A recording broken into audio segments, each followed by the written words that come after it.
Gotta love the technical difficulties. We're with you in a moment, guys.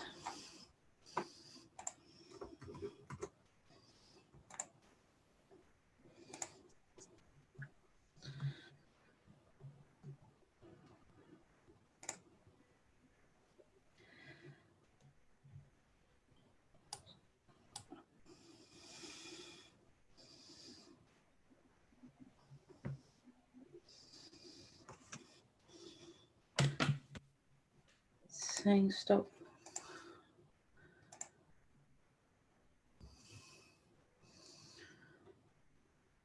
Being funny today.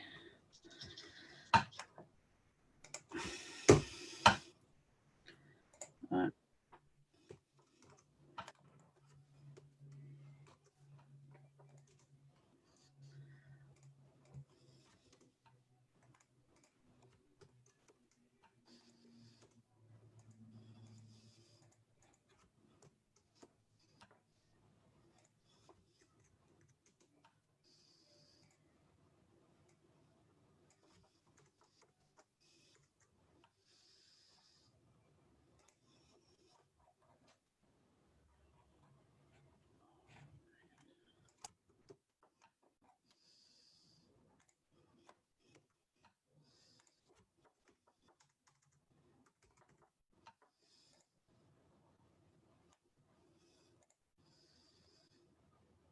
Beautiful.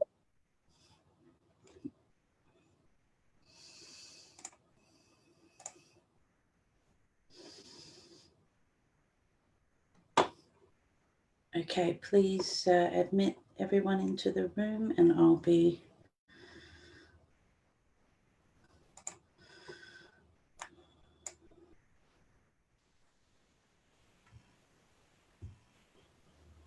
Okay, hello and good afternoon. Welcome to the Digital Toolkit once again, the only place to get the best and latest advice on building your web presence online using digital tools and the latest advice from the digital expert panel here at the Digital Toolkit. So today's session is about the science of SEO, which is all the wonderful things to get you up on Google, whether it's backlinks, landing pages, SEO secrets from SEO experts, and as well as other people who have built their business online and been successful and sharing their advice with you. So please make sure that you've got a cold drink or a coffee. You don't want to miss out on the great advice in this session. So do please put your questions in the chat box so that we can address any of your challenges that you might be having or experiencing with your SEO. And don't forget to join in the discussion if you've got something valid to add or you'd like to get some clarification as well. So feel free to jump in. What I would like to do first of all is to introduce the panel. So my name is Katrina Paranek. And now we are here every Wednesday at 1:30. Topics vary from everything digital. So whether it's SEO, whether it's marketing, whether it's, just next week is digital success stories, looking at how people have actually succeeded using their, building their business online using the digital tools and advice that is presented here today. And each week. So we have a range of businesses that are involved, all digital experts in their respective areas that are involved in the digital toolkit. So please do check out the Eventbrite for the list of topics and tune in when it's applicable for your business and get some valid advice. Now, myself, I'm from Ranking Australia, and we essentially help you build your web presence up on Google online to obviously build more success for your business. So whether that's SEO, social media, and digital marketing. So please do reach out to us if you would like to get some help in those areas. Now, we also have Alex Cumberland from Encord here with us today. Would you like to introduce yourself, Alex? Yeah, sure thing. Hey everyone, I'm Alex from Encord Software. Encord's a website platform that SEO experts often choose because it's quite well set up for search. It's really easy to update yourself, and yeah, it's one of the platforms of choice that Katrina often works with. So yeah, here to help share some knowledge around landing pages and some things that you can do to make that site rank. Beautiful. Thanks, Alex, for joining us today. And can't speak highly enough about the Encore platform.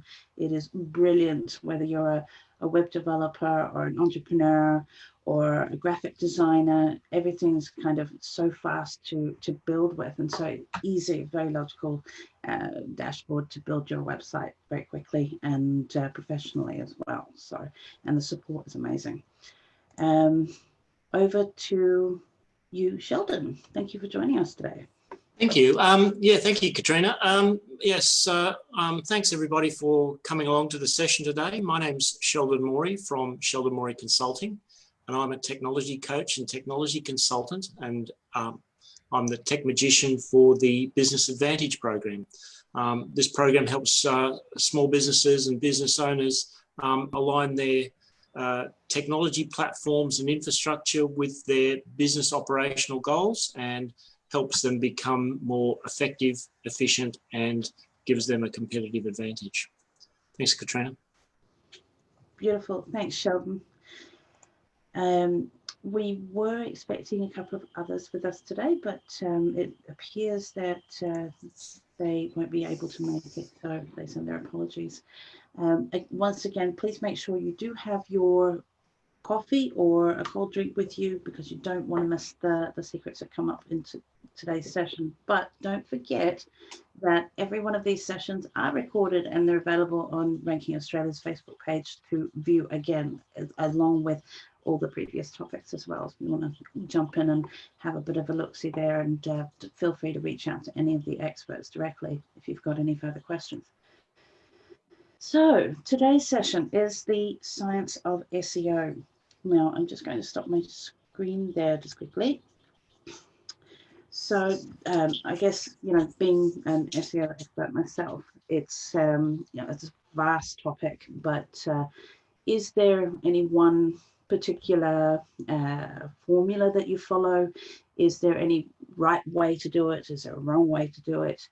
I mean, it's the best advice that I have for anyone jumping into building their own website or wanting to improve the performance of your existing website is to just make sure that you tick all the boxes. So there's a lot of resources online. There's a lot of people that are happy to share their experience or their knowledge around SEO. Basically, if you tick every box as far as, have I used a keyword? Have I used the right amount of keywords? Have I got the right amount of content on my page? Have I made it look professional? Will it convert? Have I got marketing strategies on there? Think about it like a well-structured merchandising window, if you like. That window, if it's just a cup on a box, it's not necessarily going to be screaming out at people to actually convert into clients, potentially, obviously depending on whatever your product is. But if you've got signs that go 50% off with that box on glass on a box, then you're looking at you've got a marketing incentive there. Now, if you add additional information about the origins of the materials that the cup was made from, for example, add more information about the cup, potentially variations in color, designs and whatnot. So the better quality of that merchandising window, the more chances you have of actually selling that product. Same goes for a landing page. Now, if Google wants to show your landing page on their first page of search engine results, then they're going to want the most relevant result on that search page. So you're up in competition with every Joe, Tom, and Harry, their websites. You've got some that spend, $400 to $500 on a website, but it's not going to be that great. Then you've got people that spend somewhere between $5,000 and $10,000 on a website. Obviously, they're going to have a much better quality website. But is it going to be how much content have they got? Have they structured it particularly around that particular search term? Have they done the research behind it? Have they sought advice from SEO experts? Have they sought, have they really gotten into the box or matrix, if you like, that they use to create or build the web presence of that website and that landing page? Have they built the foundation required to actually get up there? So I guess today's session will be about, giving you that language that you need to really get into understanding what it is, SEO, and how we can actually help you get up on Google. Because SEO alone may not necessarily be enough. It depends. You can have a really niche product and show up on page 1 like that. But you can have a really highly competitive product or service, and you will need a crap load of SEO and marketing to boot to get you up there. So it's a mixed bag depending on what is the competition available out there. So I'm going to hand it over to Alex to share with us what Encord has done to allow you to implement your SEO, and what has been the experience at Encord with clients and whatnot, and how they're performing. Yeah, sure thing. So I guess what we wanted to cover with the features of our website platform was really about the basic on-site stuff that is required to at least get the site somewhat visible in search, and then give people the ability to easily log in and change those things as time goes on as well. So being able to easily update how your services pages appear in Google search results, for example. I think that's pretty important. That'll change over time as your services and things change. So yeah. So looking at those main setup side of things on the site, it's normally really good practice to look at what's called your page title. So when you go searching for results in Google, I guess the listings that appear there, the main title of the page is pretty important. So we give people the ability to change that nice and easily. Underneath the title of your page, you have a description of what will appear on the page as well. So we give people the ability to change that. You can also specify, I guess, behind the scenes, what the keywords associated with your page are as well. So that's normally just listed separated by commas, I guess, the terms that you want to rank for.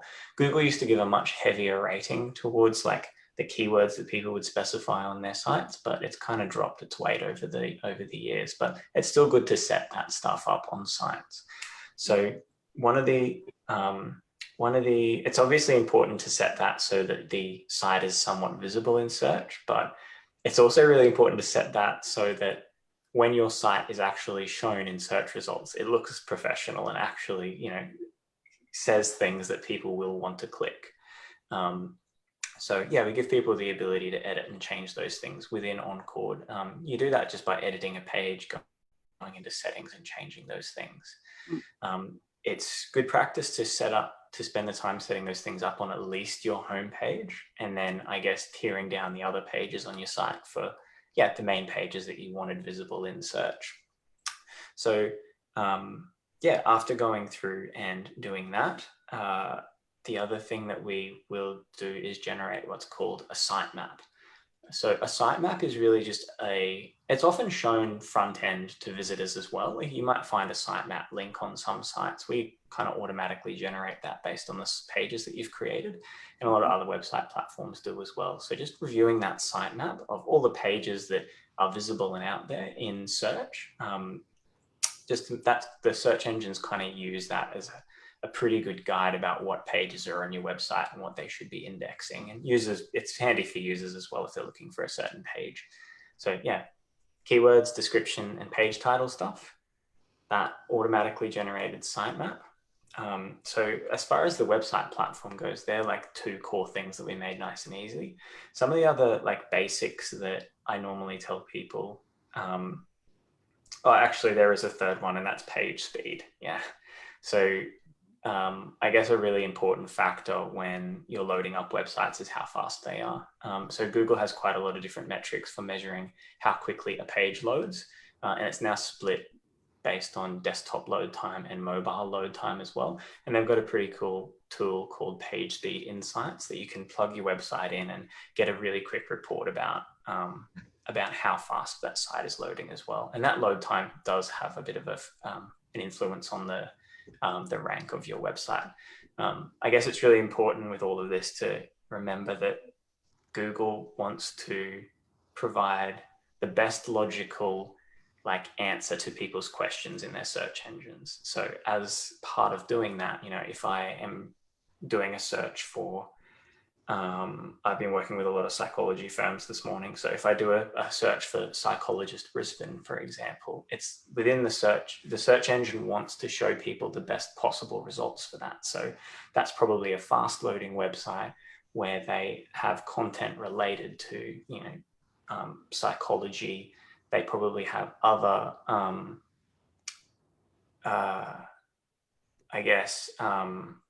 other bigger sites that are related to that site linking to it as well. And the site loads nice and fast as well. So I guess keeping those things in mind when you're setting up the site to make sure all those boxes are ticked so that the site's as competitive as possible in search. We bundle most of that in with the software. A lot of our business owners take the time to do it. Not everyone does, but obviously the ones that do take the time to set that stuff up, are normally rewarded with a better search position. After that, so that's all the on website stuff. Looking at the external things, I do normally tell people, look at the Google tools that are available. So Google Tag Manager, Google Analytics, and a really big important one is your Google Business page, making sure that those ones look good. And then, if still wanting to get a more competitive search position, that's when, hiring experts in search engine optimization really comes in.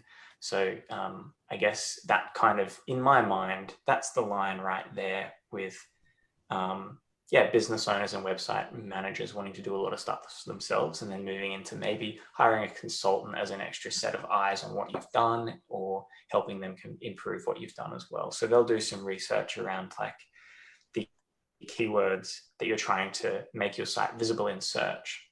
You might have optimized your site really well for Psychologist Brisbane, for example. They'll do some research to work out how many people are actually searching for that stuff and is it worthwhile spending all the time, ranking a site for that. So you might instead want to rank for Psychologist Brisbane Northside, for example, which might have a whole lot more people searching for it. So getting a search engine consultant to help identify those things and maybe any gaps that you've implemented is, I think, a next good step in getting a really competitive search position. Does that kind of cover the?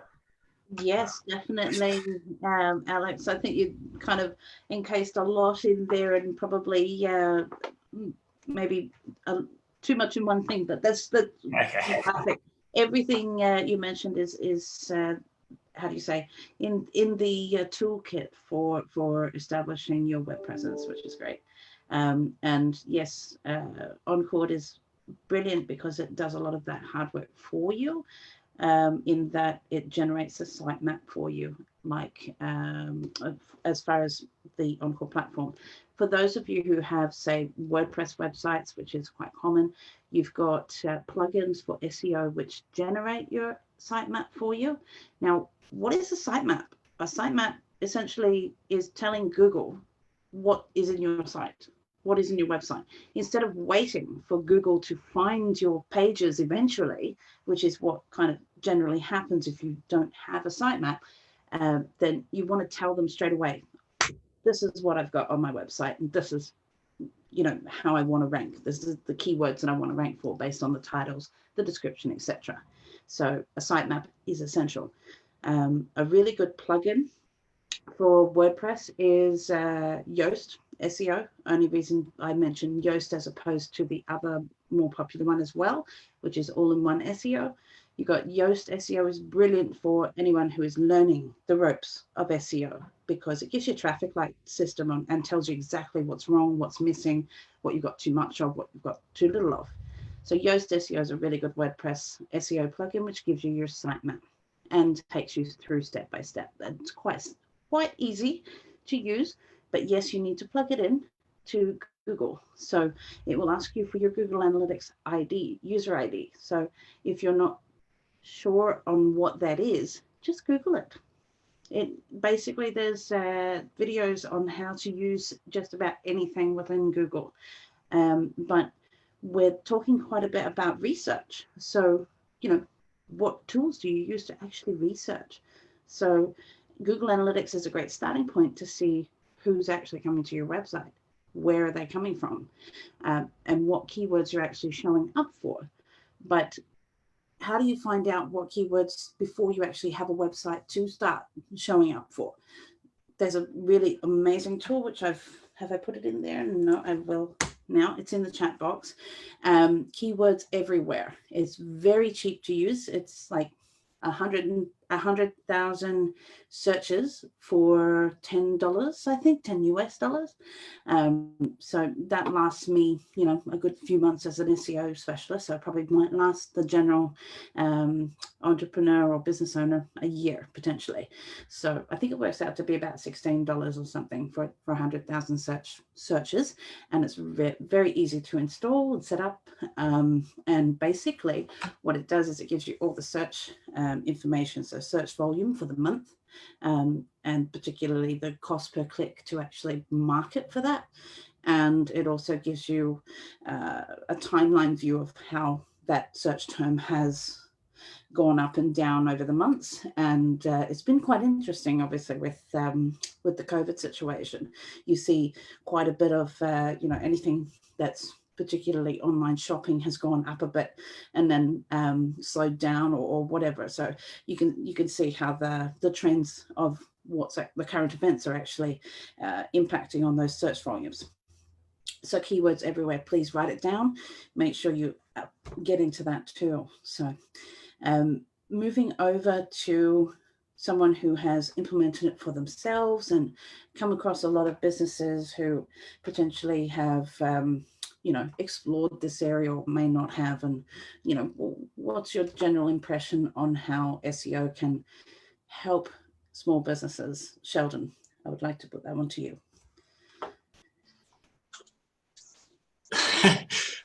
Thanks, Katrina. No, specifically, SEO isn't exactly my area of expertise. And in fact, as a technology platform consultant, I partner quite closely with marketing people, web developers, and consultants to actually help the business understand where their, audience might be, and how to get the right search terms and how to get the right terms within their content. So following on from the discussion, which was last week's topic about niching, where we sort of got onto the fact that businesses need to know what problems they solve for their clients so they can get the right products, so that they know who to target who is their niche client. The same thing goes for SEO platform specific information for marketing people and SEO consultants. That is, you need to actually know what problems you solve and what products you have for those problems and where your clients are before you can go off and find out from keywords. You need to know what keywords you're looking for in your keyword searches before you can set any of this stuff up. So a lot of business owners that I come across, have gone off, tried all this stuff, failed miserably with SEO generally, and thrown their hands in the air going, this is all too hard, or gone out and thrown a whole pile of money at an SEO consultant or a web developer to try and help them get this stuff sorted out, where they could have invested the money more effectively, I guess, by getting an understanding of what their business does for their clients. And so things like the value proposition process within the Business Advantage program, where we look at the tech platforms and go, well, what does the business model do? How does it serve its customers? And therefore, where are those customers, and who do we need to address who's looking for the products that we have, basically, which is what a search is all about. Find out who's got the product. So I help businesses and marketing people get that information before they go and invest a lot of money. Mm-hmm. Yeah, no, of course, Sheldon, and it's essential that people have a very clear understanding of what their business actually is and does for their client market. So without a thorough understanding and a clear direction for your business, you wouldn't have the proper focus on those particular keywords or the industry that you're actually wanting to approach online. So definitely some great advice. And but I'm just curious how you what's been the, I guess, impact of those actually using the model and applying it to their SEO. How's that worked in the past with your clients? In the last 12 months or so, I've mostly, which is unusual for me, I've been working up with a number of startup businesses or businesses which have been transitioning to new product platforms. So we've actually been doing a lot of research work into getting the right product description and information to the audience that they're trying to serve. So understanding how that audience works. So currently working with a startup client now who's really gone right back to basics and developing what basically a product model from scratch. And so all of that information needs to get put into a system to be able to build an SEO presence and having the right search criteria in place. So I guess in the last 12 months, not a lot of real effect for that. I haven't got any concrete examples for that, but certainly all of the marketing people that I work with, they've applied this information to their clients to gain the right platform. So it's been quite successful in a number of areas, particularly technology-based areas. So another client I'm working with is in the engineering space and finding out what those engineering people need to have presented to them and in the way that they like to view it is quite a challenge. The user experience certainly comes into it, Sheldon, definitely.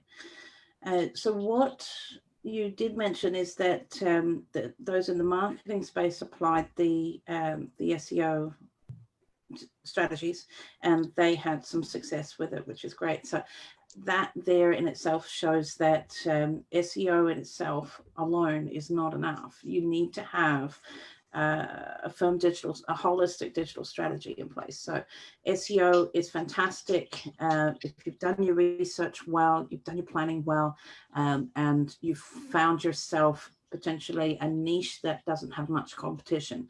That's where you're going to get up there straight away. But if you're dealing with heavy competition, then you need to add some other techniques in there to actually help you perform better online. So I believe Izzy's curious about using Google AdWords to improve her performance online. And definitely SEO and AdWords does work hand in hand. So the better quality your landing pages, the better quality or performance that your ads will have in Google AdWords. So, and same goes for vice versa. If you have your marketing going, you tend to get better performance organically too, as well. It picks up your ranking as well, it does contribute. it also helps with having a consistency across the various platforms. So your Google profiles, your Facebook profiles, your Facebook company pages, your LinkedIn profile, your LinkedIn company pages, all of those are important and all have a significant impact on your SEO ranking. Definitely. It's all contributing to your web presence, which I believe Carly is kind of going through that process at the moment as well. She, as a business owner, she is she's firmly grounded in a number of different platforms and just working that digital strategy through. So I believe Carly would like, I'll turn it over to you, Carly. Can you share with us what tools have you got in your toolkit as far as SEO goes, or your web presence, and how that's been going for you? Okay. Everybody, my name is Carly and I'm from Inkblot VA, so I'm a virtual assistant and I am completely online. I don't see my clients face to face, maybe ever. And it's really important for me to be able to be found easily and found correctly, I think is the right term. Not just can I help them with whatever assistance they need, can I help them with that assistance? That specific assistance that they need. So for me, keyword searching is really important. It means that they're not asking multiple people the same question. If someone can help them, they know, because the searching has been sent directly to the right results. So I've been updating my website. Thank you, Katrina. I've been getting my blog cache sorted. It's being built slowly, but being built. And with those, they've been SEO targeted, and all the meta bits and the bits and pieces of the words that I don't necessarily know, but know are actually really, really important. They've been added to. And I'm actually starting to get quite a lot more engagement and real engagement, not just, you know, a like on a post or something like that. I'm actually getting conversations with people saying, I didn't know you were in Brisbane. It doesn't matter that you live 2 suburbs away, but I like that you're local and things like that. So for me, that's been, it changes my business. You know, it's especially COVID times for me. I was pretty impacted, but this is just, it's like it never was. And it's all to do with the website and the SEO and the engagement and the proper connections. And I'm ecstatic, to be honest. So I guess that's quite a success story there, as far as in really getting into putting your digital strategy in place. So important.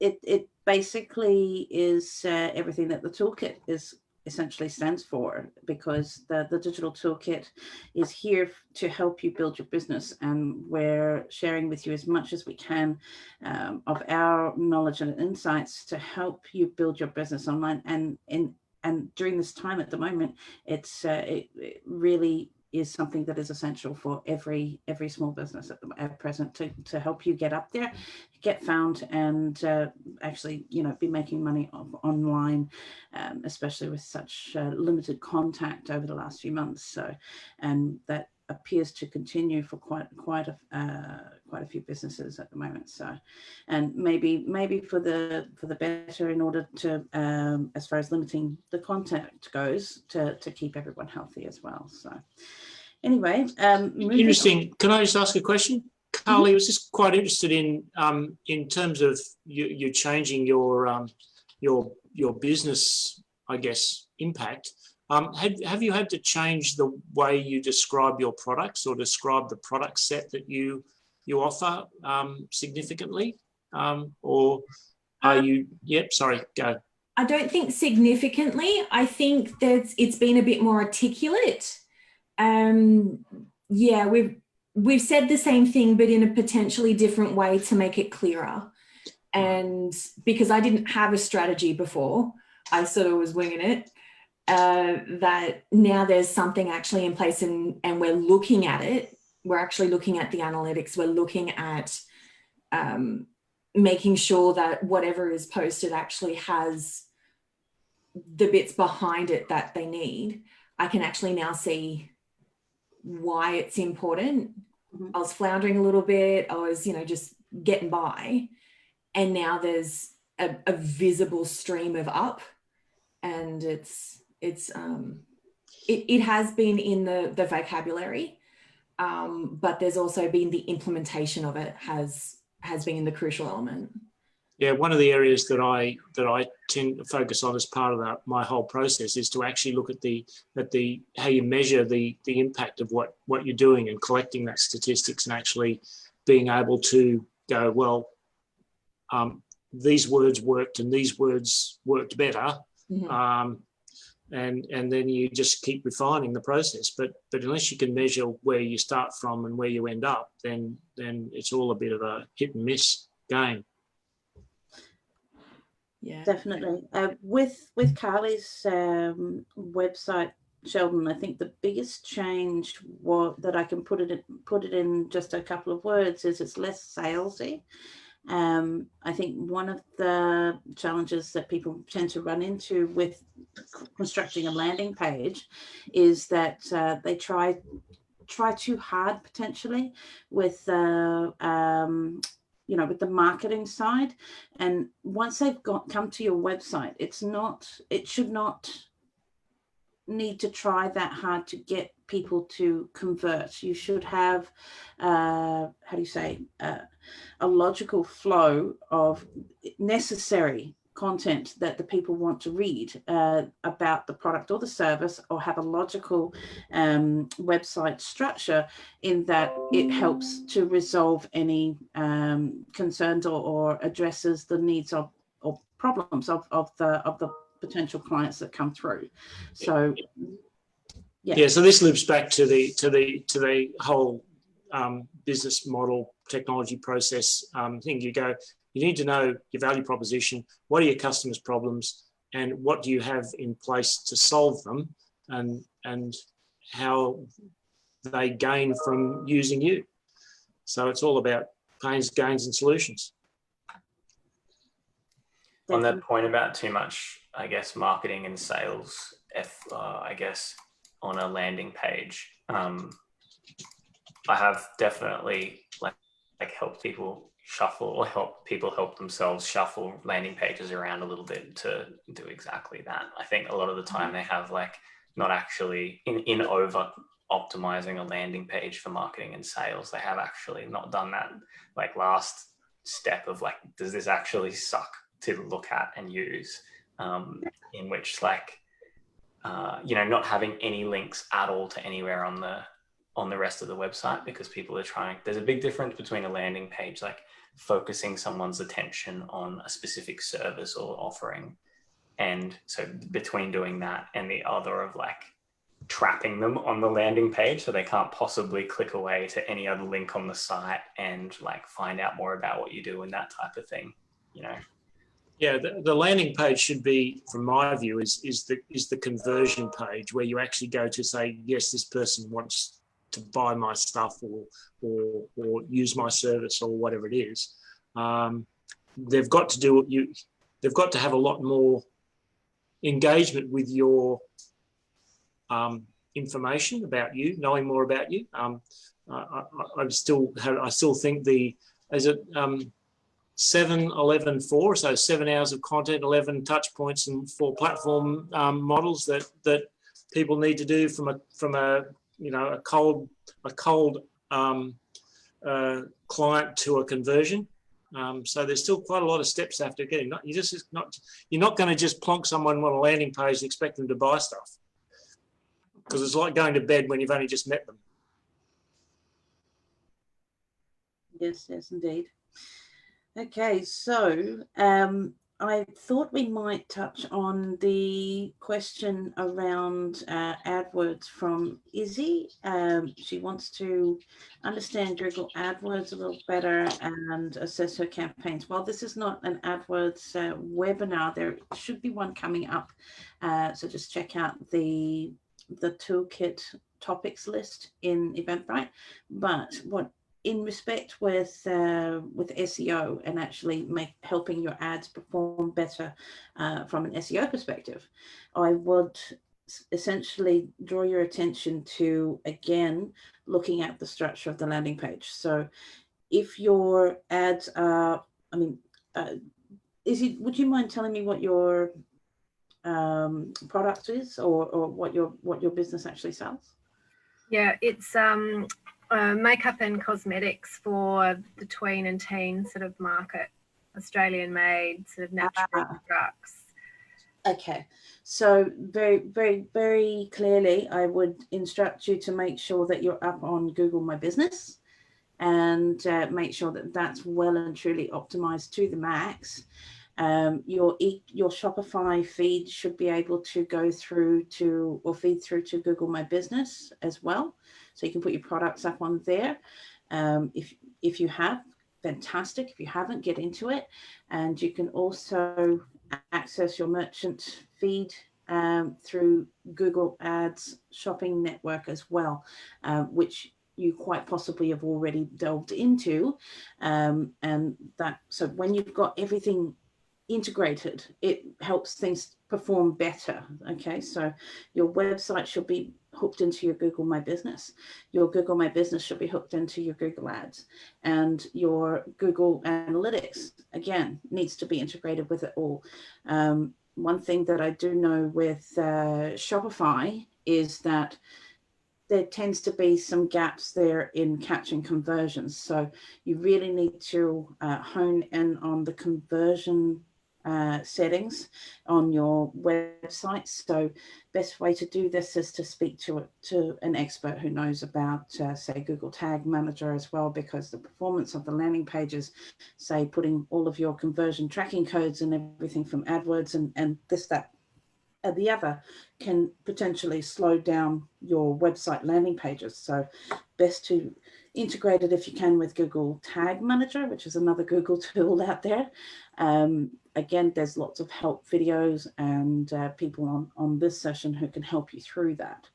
But working with Shopify, I find that if you've got your conversions lining up with your goals set in Google Analytics, it tends to be pretty, how do you say, close on the mark, if that makes sense. So that performance should feed through to your Google Ads, and when those numbers are shared through with your Google Ads, it feeds into the mix, if you like, and helps your ads to perform better. Now, Google Ads is not something that you switch on and it should be working straight away. Google Ads needs time. It needs a minimum of 2 weeks to gather enough information to start improving the performance of it. So you can't judge the performance of your SEO on a couple of days of click activity. So you need to give it some time. So have, you know, a session with either myself or who else do we have in this team that is Google Ads? I think Dante St. James is also up in Google Ads. He's one of our other experts as well. And I think Liam Faze touches in those areas as well, but more social. But in any case, you can't rely on only AdWords or only SEO. You need to have everything working together, and it needs to be integrated as much as possible. Does that kind of help answer your question? Yeah, there's a few things there that I haven't done that I probably need to do to make it work better together. I've worked with one particular company. I think it's Cookie.U. I'm not sure. I am Cookie.U. Oh, right. Okay, very good. Yeah. So that's probably how you've come across the toolkit. Lovely to see you.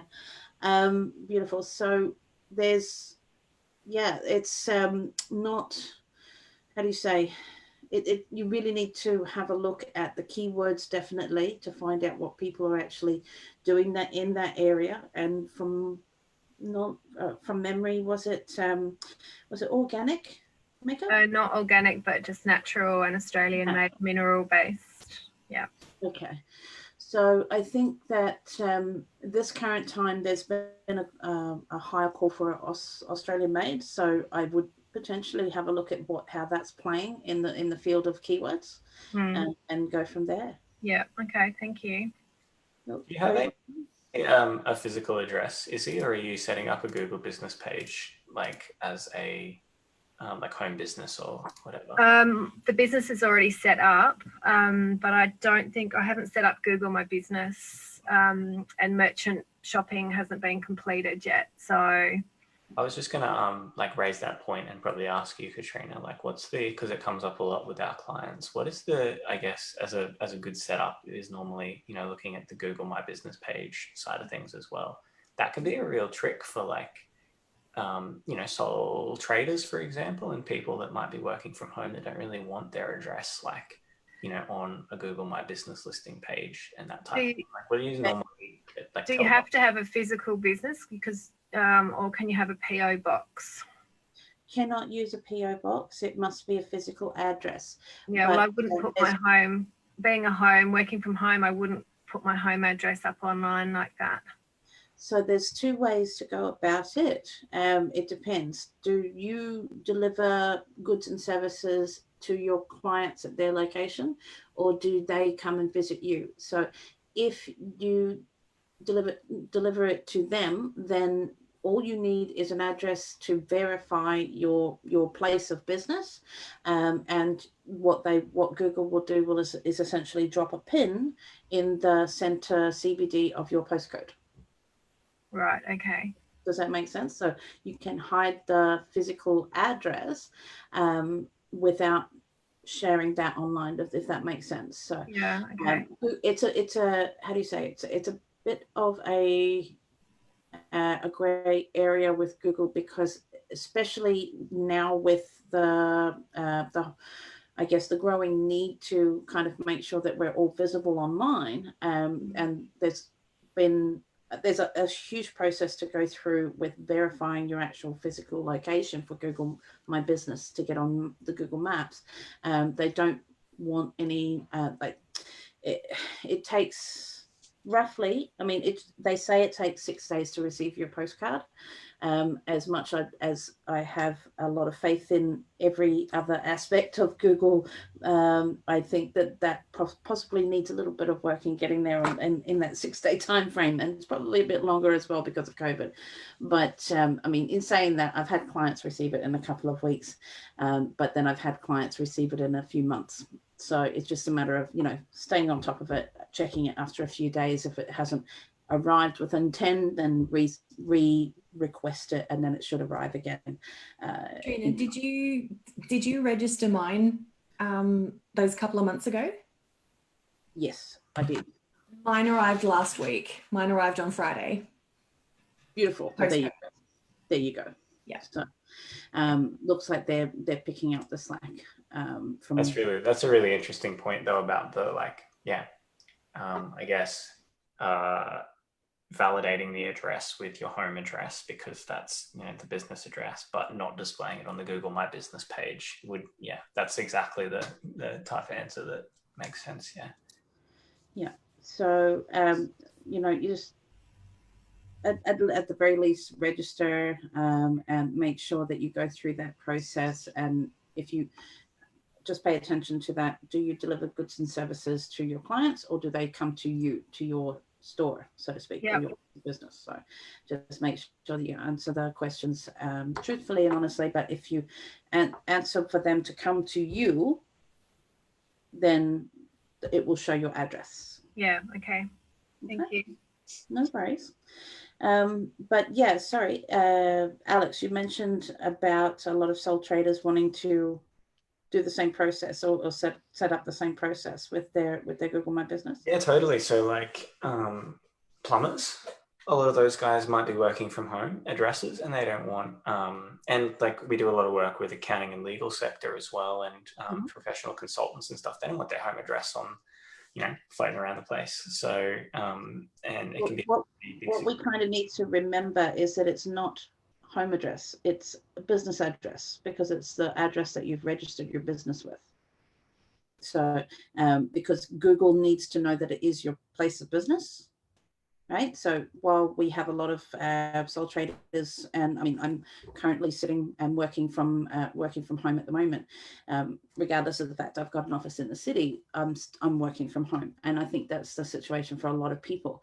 And with small businesses, micro businesses, nano businesses, they're going to be majority of are working from home. So, but it is their place of business, and they still have a dedicated space in their home for their business. So Google needs to be very clear on the fact that, or they are very, very clear on the fact that it must be a place of business. So just for, formality's sake.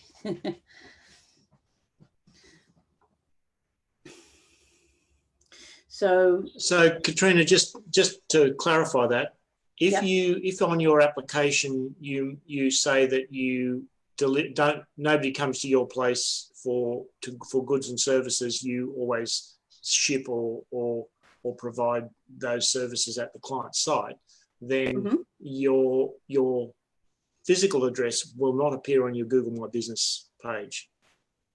That's correct. It'll drop a pin on the locality. In the locality. So, for example, once upon a time when I was living on a particular street in Upper Mount Gravatt, it dropped a pin in the centre of Upper Mount Gravatt. So, right near Garden City. And so that's where, my essential place of business was on Google Maps, but not showing my home address. So that was good. Yeah. Right. But yeah, no, great tool. And another thing too, because you did mention that a lot of plumbers, potentially electricians, Alex, Google My Business, you can activate it with your phone as well. Now, your app on your phone, you can receive messages directly and calls directly from Google My Business. So you need to activate that in order to actually get that activity happening from your Google Maps. And one thing I've seen a book online or online bookings thing added on some Google business pages recently as well, to go straight to I guess if you like health or wellness, they'll probably be using something like Clinico and go straight through to that online booking link, which I thought was pretty cool as well. Yeah, so you add your particular links that you need to improve the quality of the listing as well. So again, like a website, Google My Business, the more you put into it, the more effort and optimization that you do within that application improves your quality of your listing and helps your ranking on Google as well. And Google My Business also contributes to your ranking with the connecting your website as well. So, and you can put your individual products on there, as I've mentioned that before. Yeah. So, products, events, services, you can list them all on there, and you can really target or hone in on particular service identification. So you can put your keywords in there. So if you're a plumber in Brisbane, for example, you put plumber Brisbane. If you're a plumber in Upper Mount Gravatt, you put that there. If you provide Australian made makeup, you're going to put that there. So you've got the ability to add your services and products, but they show up as search terms. When people are searching for that particular service or product, it'll show your listing. And generally, Google My Business comes up at the top of Google. So really, really important to cornerstone that opportunity where possible. So now that probably brings us to a close for today. Did we have any other questions from anyone today? I don't think there's anything there, but what a, wow, very technical session today. So I'm hoping that if you do have any questions, please don't hesitate to reach out to any one of us. All that, like, there's links to our Facebook pages and our businesses within the event itself on Facebook. Also, you can get in touch with us directly. So please do feel free to reach out to us if you need any questions answered. And do join us for next week, as we've got the Digital Success Stories Part 1. The guest speaker is a mystery at this point in time, so we're keeping it a secret for now. But basically, we are bringing someone on the toolkit who will essentially show you how all the advice that we've been sharing with you can actually be used to succeed online. And we've got part 2 coming up in end of September, beginning of October, I think. The 3rd, was it 30th of September or of October? The 7th of October. 7th of October, sorry, my apologies. Memory's not exactly that great at the moment. Lots going on. So very exciting. We do have an incredible guest speaker coming on board on the 7th of October to be revealed. So please do make sure that you follow Ranking Australia on Facebook so that you can be apprised of the latest developments in the digital toolkit, and make sure you register and join us for next week's session, Digital Success Stories Part 1. And thank you so much for watching and joining us today, taking time out of your busy week. So please do join us so that you can get found, get paid, and grow your business online. Thank you again, and bye for now.